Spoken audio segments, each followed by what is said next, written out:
Техникийн зөвлөгөөний орол өнөөдөр ингээд албан ёсоор эхэлж байгааг бас дуулахад таатай байна.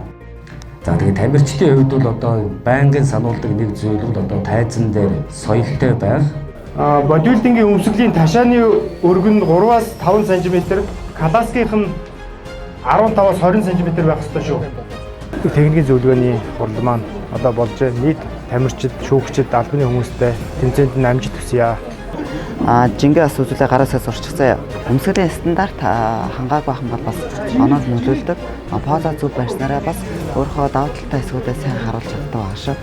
За та бүхэн амжилт хүсье. Залуу тамирчтай амжилт хүсье. Анхаарах зүйл гэвэл тайзан дээр сандахгүй өөрийн бэлдсэн зүйлээ үзүүлээрэй гэж хүсье да. Монголын Бодибилдинг федерацийн хөгжлийн холбооны Улаанбаатар хотын аврах шалгуур тэмцээн дээр манай баг хомдсон ажиллагаар болсон байгаа. Тэмцээнд оролцож байгаа нийт тамирчтай амжилт хүсье.